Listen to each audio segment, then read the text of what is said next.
எதிர்க்கட்சிகளை ஒன்றிணைத்து ரணில் விக்ரமசிங்க அவர்களால் நடத்தப்பட இருந்த மாபெரும் பொதுக்கூட்டம் கால வரையறை அற்ற முறையில் ஒத்திவைக்கப்பட்டிருக்கிறது.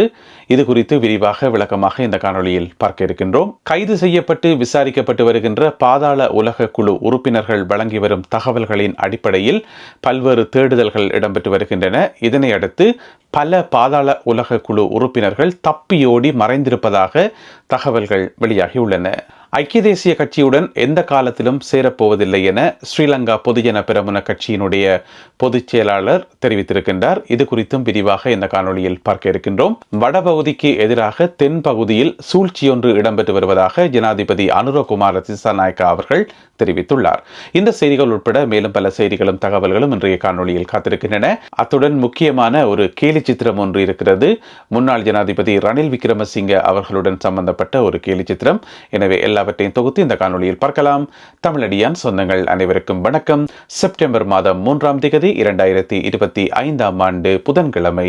வாருங்கள் காணொளிக்குள் போகலாம்.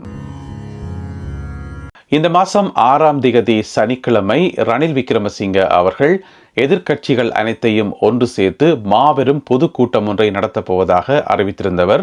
இதற்காக பல்வேறு எதிர்க்கட்சிகளுக்கு அழைப்பிதழ்கள் அனுப்பப்பட்டதாக சொல்லப்பட்டது. இந்த எதிர்க்கட்சிகளினுடைய கூட்டம் மிகப்பெரிய ஒரு திருப்பு முனையை உருவாக்கும். இலங்கையினுடைய வரலாற்றில் ஒரு முக்கியமான கூட்டமாக இருக்கும்.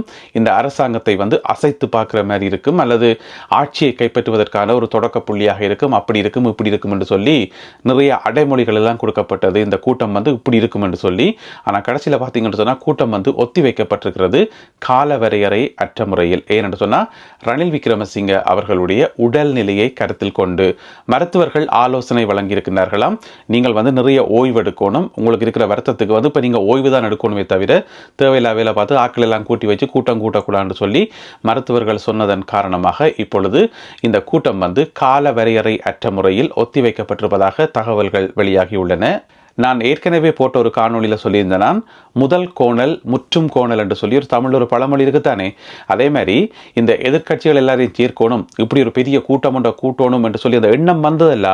அந்த எண்ணம் வந்ததே பிழை. ஏன் சொல்லுங்க பாபம், பொதுமக்களுக்காக விரையில, நாட்டில் இருக்கிற மக்களுக்கு ஏதாவது நன்மை செய்யணும்ன்றக்காக அந்த எண்ணம் விரையில. தங்களுக்கு ஒரு பிரச்சனை தாங்கள் கைது செய்யப்பட்ட உடனே எதிர்க்கட்சிகளை கூப்பிட்டு எல்லாரையும் ஒன்று சேர்த்து ஆட்சியை கவுப்பம் என்று சொல்லி எண்ணம் வந்திருக்குது. எனவே அந்த எண்ணம் உருவான அந்த விதமே பிழையானது. எனவே பிழையான எண்ணத்தை வச்சுக்கொண்டு சரியான பாதையில் போக முடியாது தானே. அதனால இப்போ அவருடைய கூட்டம் கால வரையறை அற்ற முறையில் ஒத்தி வைக்கப்பட்டிருக்கிறது. இந்த சனிக்கிழமை ரணில் விக்ரமசிங்க நாட்டு மக்களுக்கு மிக முக்கியமான உரையொன்றை ஆற்ற இருந்ததாகவும் அந்த உரை ஒரு மிகப்பெரிய திருப்பு முனையாக இருக்கும் என்றெல்லாம் சொல்லப்பட்டது. கடைசியில் உரையும் இல்லை, கூட்டமும் இல்லை. இப்போ அது ஒத்தி வைக்கப்பட்டிருக்கிறது. இதுக்கிடையில் ஸ்ரீலங்கா பொதுஜன பெரமுன கட்சி இருக்கு தானே, மொட்டு கட்சி, அதனுடைய பொதுச் செயலாளர் சாகர காரிய வம்சம் அவர் ஒரு கருத்து சொல்லியிருக்காரு. என்று சொன்னால் எந்த காலத்திலையும் ஐக்கிய தேசிய கட்சியோடையோ அல்லது சஜித் பிரேமதாசாவினுடைய எஸ்ஜேபி கட்சியோடையோ நாங்கள் கூட்டு சேர மாட்டோம். ரணில் விக்ரமசிங்கவுக்காக நாங்கள் இல்லை, நாங்கள் எங்களுடைய பாதையெல்லாம் போவோமே தவிர அவர்களோட கூட்டணி சேர மாட்டோம் என்று சொல்லி இறுதியாக தெரிவித்திருக்கின்றார் மொட்டு கட்சியினுடைய பொதுச் செயலாளர் சாகர காரிய வம்சம். முக்கியமான எதிர்க்கட்சியாகிய ஸ்ரீலங்கா பொதுஜன பெரமுன கட்சி சொல்லியிருக்குது, நாங்கள் எங்களுடைய சொந்த பாதையெல்லாம் போவோமே தவிர ஐக்கிய தேசிய கட்சியோட சேர மாட்டோம் என்று சொல்லி. எனவே எதிர்க்கட்சிகளின் சங்கமம் என்றது ஒரு மிகப்பெரிய கேள்விக்குறியாகி இருக்கின்றது நிதர்சனமான உண்மையாகும். இதுக்கிடையில் ஸ்ரீலங்கா பொதுஜன பெரமுன கட்சியினுடைய பொதுச் செயலாளர் சாகர காரிய வம்சம் இன்னும் ஒரு கருத்தொன்றையும் சொல்லியிருக்காரு. என்று சொன்னால் கோத்தாபய ராஜபக்ஷ வெளிநாட்டுக்கு போகவில்லையாம், அவர் நாட்டில் தானாம் இருக்கிறாராம். எனவே அவரை கைது செய்யும்படி எந்த விதமான கட்டளையும் வெறையல, அப்படியான அழைப்பான எதுவுமே எங்களுக்கு வெறையல் என்று சொல்லி அவர் சொல்லியிருக்கார். ஒரு சில செய்தி ஊடகங்கள் அவர் வெளிநாட்டுக்கு போயிட்டார் என்று சொல்லி பொய்யான செய்திகள் பரப்புகின்றன என்றும் அவர் நாட்டை விட்டே போகையில் என்று சொல்லியும் ஸ்ரீலங்கா பொதுஜன பெரமுன கட்சியினுடைய பொதுச் செயலாளர் சொல்லியிருக்கின்றார். என்னென்று சொன்னால் இந்த செய்தி எல்லா ஊடகங்களிலும் தான் வந்தது. சிங்கள ஊடகங்கள், ஆங்கில ஊடகங்கள் எல்லாத்திலையும் தான் வந்தது. கோத்தாபய ராஜபக்ஷ வெளிநாட்டுக்கு போயிட்டார், அவருக்கு அழைப்பான விடுக்கப்பட்டிருக்கிறது, அவர் திரும்பி வரும்போது விசாரிக்கப்படுவார் என்று சொல்லி எல்லா ஊடகங்களிலும் தான் செய்தி வந்தது. எனவே அந்த செய்தி எங்கிருந்து வந்தது என்றதை நாங்கள் பார்க்கணும். எனவே உண்மை என்ன என்பது மிக விரைவில் தெரிய வரும். கணேமுல்ல சஞ்சீவவினுடைய படுகொலையுடன் தொடர்புடைய இஷாரா சிபந்தி துபாய்க்கு தப்பிச் சென்றிருப்பதாக விசாரணைகளில் தெரிய வந்திருக்கின்றது. உங்களுக்கு தெரியும், இந்தோனேசியாவில் கைது செய்யப்பட்ட பாதாள உலக குழு உறுப்பினர்கள் தற்பொழுது தீவிரமாக விசாரிக்கப்பட்டு வருகின்றார்கள். அவர்கள் நாளொரு மேனியும் பொழுதொரு வண்ணமுமாக ஏராளமான தகவல்களை வெளியிட்டுக் கொண்டே இருக்கின்றார்கள். எனவே அவர்கள் சொன்ன தகவல்களின் அடிப்படையில் இஷாரா செவ்வந்தி துபாய்க்கு தப்பிச் சென்றிருப்பதாக இப்பொழுது தெரிவிக்கப்படுகிறது. எனவே அவரை கைது செய்வதற்காக விசேட போலீஸ் குழுக்கள் மிக விரைவில் வெளிநாட்டுக்கு செல்லும் என்று சொல்லி போலீஸ் தரப்பில் சொல்லப்பட்டிருக்கிறது. அதற்கான சகல விதமான நடவடிக்கைகளும் எடுக்கப்பட்டிருப்பதாகவும் மிக விரைவில் இஷாரா செவ்வந்தியும் கைது செய்யப்பட்டு நாட்டுக்கு கொண்டு வரப்படுவார் எனவும் போலீஸ் வட்டாரங்களில் இருந்து தகவல்கள் வெளியாகி இருக்கின்றன. அதே நேரம் பார்த்தீங்கன்னு சொன்னால், இந்த கெஹல் பத்ர பத்மே தலைமையிலான இந்த குழுவினர் தானே, இவையில இந்தோனேசியாவில் கைது செய்யக்குள்ள இவையல்கிட்ட இருந்து 28 தொலைபேசிகள் மீட்கப்பட்டதாம். 28 தொலைபேசிகள். இப்போ பார்த்தீங்கன்னு சொன்னால், இந்தோனேசிய அதிகாரிகள் அந்த 28 தொலைபேசிகளையும் இலங்கை போலீசாரிடம் ஒப்படைத்திருக்கிறார்கள்.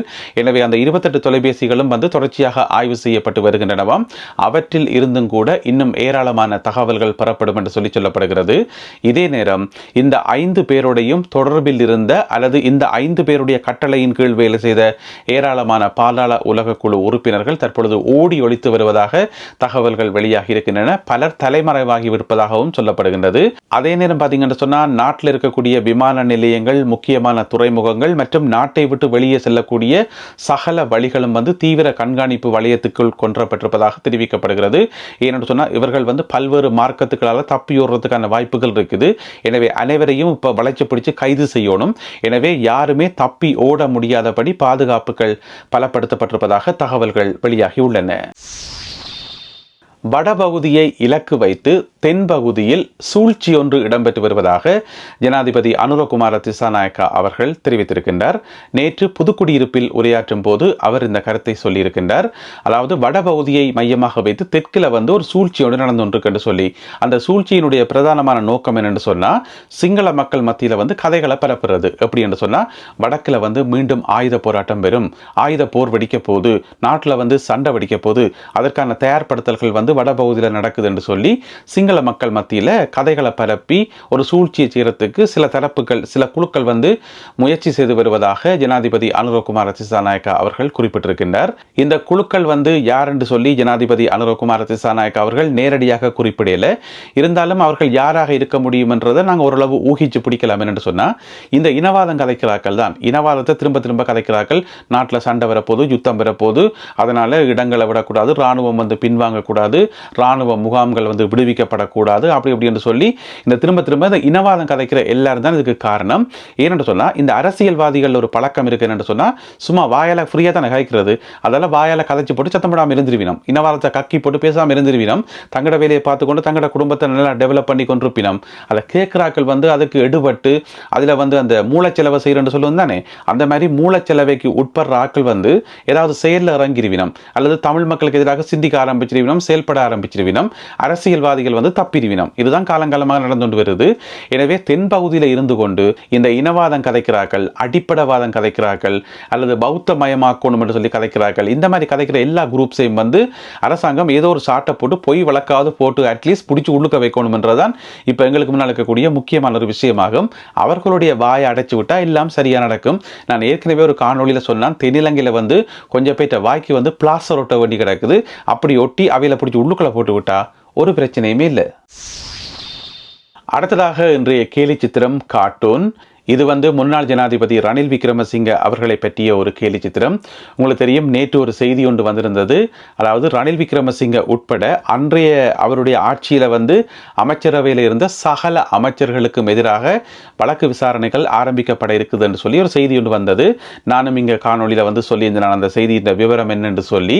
இப்போ அந்த செய்தி சைட்டில் போடப்பட்டிருக்கிறது. முன்னாள் ஜனாதிபதி ரணில் விக்ரமசிங்க தலையில் கை வைக்கிறார், தலையில் கை வச்சு கொண்டு யோசிக்கிறார். என்னென்று சொன்னால், மீண்டும் ஐசியூக்கு போக வேண்டி வரும் போல என்று சொல்லி, ஏன்னு சொன்னால் அவரை கைது செய்தால் உடனடியாக வருத்தம் சொல்லுவார், அந்த வருத்தம் இந்த வருத்தம் என்று சொல்லி பிறகு கொண்டே ஐசியூவில் போடணும். எனவே அதால் அவர் யோசிக்கிறார், மீண்டும் ஐசியூக்கு போகணும் போலாம் கிடக்கு என்று சொல்லி. எனவே இந்த ஐசியூ நாடகம் அதாவது அதிதீவிர சிகிச்சை பிரிவு நாடகம் ஒருக்கா கை கொடுத்தது உண்மைதான், அதில் அவர் வெற்றியும் பெற்றுட்டார். ஆனால் நெடுக கை கொடுக்குமான்றதை நாங்கள் பொறுத்திருந்தான் பார்க்கணும். எனவே இந்த ஒரு கேலி சித்திரம் மற்றும் இன்றைய காணொலியில் பகிர்ந்து கொள்ளப்பட்ட செய்திகள் தொடர்பான உங்களுடைய கருத்துக்கள் என்ன என்பதை மறக்காமல் கீழே எழுதுங்கள். மீண்டும் மற்றொரு காணொளியில் உங்களை சந்திக்கின்றேன். அதுவரை நன்றி, வணக்கம்.